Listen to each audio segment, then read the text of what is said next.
Hello, this is Matt on the Moon Lambo channel.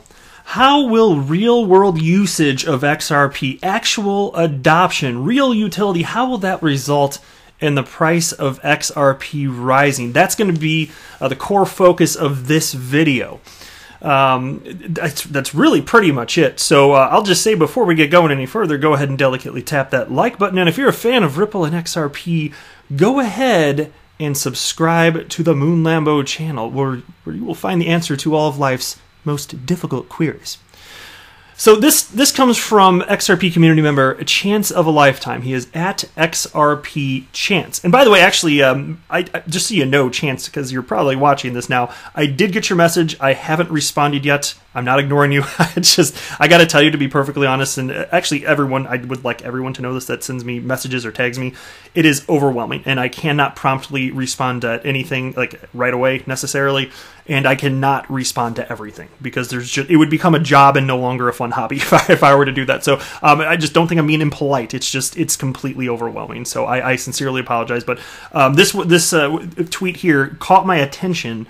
And I think it's a great thing to talk about, great content for a video, so I hope you guys enjoy this. So here's a tweet from Chance of a Lifetime.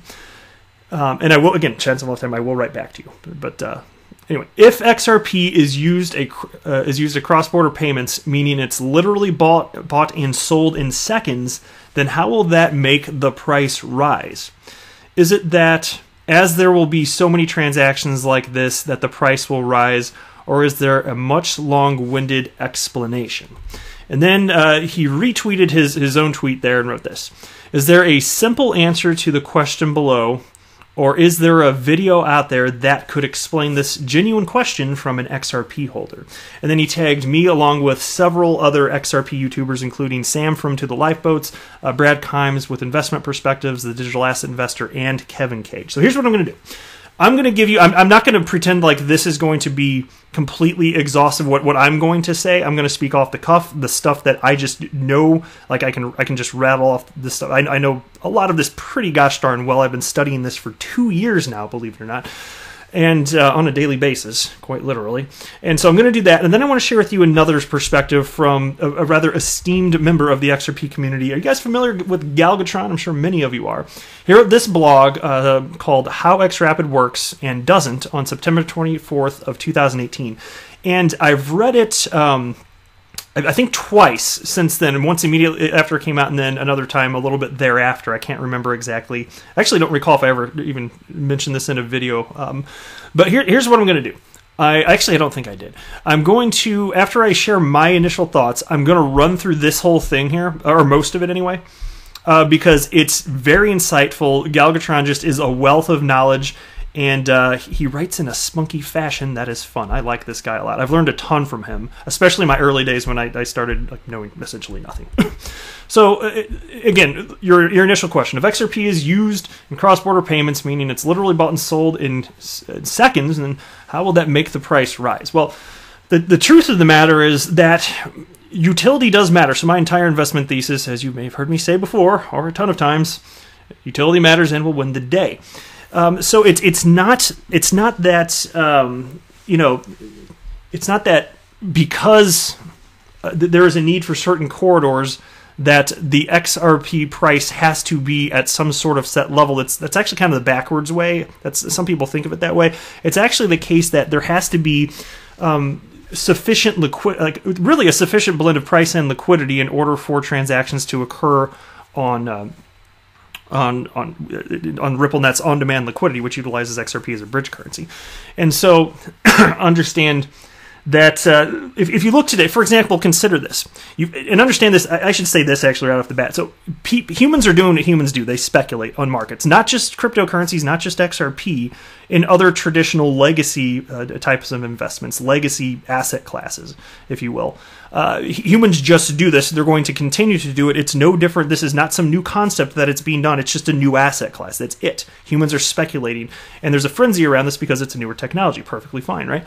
And so what's happened is there is an actual market price and there is actual liquidity because people are speculating. Nobody knows where this is all going to fall technically, but that's the reason. Now, because humans have done that, there can be transactions, right? If humans weren't already speculating, there wouldn't be a market price and there wouldn't be any liquidity. Understood, right? And so that had to happen first. And it's funny because people look at like a chicken or an egg problem. Well, this is how you solve it.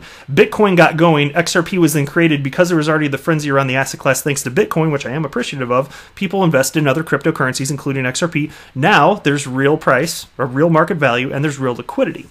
And then look at the development. Look at what the developers are doing to build on top of the XRP ledger.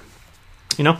And so as what happens is as people see that there's real development occurring within this ecosystem, real developers building on top of the XRP ledger, real utility to be had, we know that businesses, in order to conduct their businesses with this new model, utilizing XRP as a bridge currency, utilizing XRP as on-demand liquidity, given that we know businesses need that, we know, and there's a finite supply, we know what the supply is. In fact, it's deflationary. Some of it's getting burnt with every single transaction. Given that we know that, we know that, or we can have confidence. We can't technically say anything for sure. And this is not financial advice, by the way. Just to be clear, I'm just no financial background, everyday Joe Schmo guy, just really into XRP and following this for whatever reason. I just am. It genuinely fascinates me that much. And so, given that we believe that businesses are going to continue needing it, and we know that many do need it today. Over the last, we were told by Ripple, there are 24 companies actually utilizing on-demand liquidity, which is, again, XRP. We hold it, suspecting that businesses will continue to need it. So that's what gives speculators confidence. If this weren't happening, there's no way in hell that XRP would be number 3 in market cap in the world of crypto. And you can bitch all day about the price not going up in 2019. Go ahead if you want to. But the truth is, it would be much worse if there were no real world adoption. There's a reason that XRP deserves to be at number 3 and has a chance at becoming number 2 again, as it has in the past, and ultimately number 1. It has an opportunity because I say utility matters.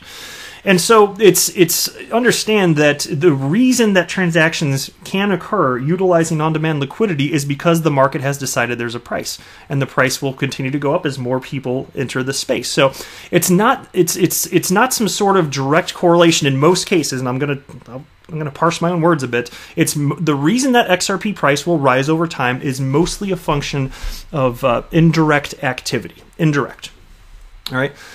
And so what I mean by that is there's already activity occurring. We have a reasonable confidence that things are going to keep unfolding in this fashion. And as more people figure out about the cryptocurrency asset class and find out what XRP is, and more people do their research, they'll be like, oh my gosh, if I'm going to put my money in crypto, I'm going to put it where I know that it will likely continue to exist because businesses can't do what they're doing without it. That's what it is. You can throw it into Bitcoin, but it's not actually being used for anything. To me, that's much more risky. Much more risky.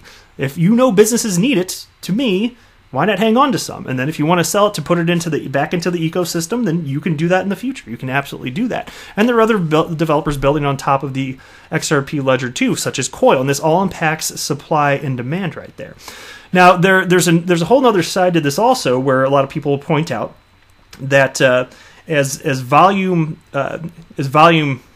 increases, and this is a fair point, as volume increases, as corridors are built out, because understand that in order to make this all happen, and I'm not going to get into the mechanics of how on-demand liquidity works. I think it's outside the scope of this, at least my explanation for today. I've talked about it many times in the past, but just understand that as this is all built out, there's going to need to be all sorts of liquidity pools the world over to make markets. We're talking about liquidity providers, market makers, right? And all of this is going to affect supply and demand, because as new markets are opened and there are liquidity providers, they must hold XRP if they're going to function as liquidity providers. And what's that do? What are we talking about here? We're talking about supply and demand. And as some more XRP over time continues to be held for new corridors, you can imagine what that does. And then as more speculators come in and hold it because they think, oh gosh, well this is a new type of asset class that I can invest in, just like maybe a lot of people want to diversify into not just stocks, but real estate. You can get into gold, whatever it is. This is just another thing that people can put their money into in order to be sufficiently diversified. That's the way I see this going.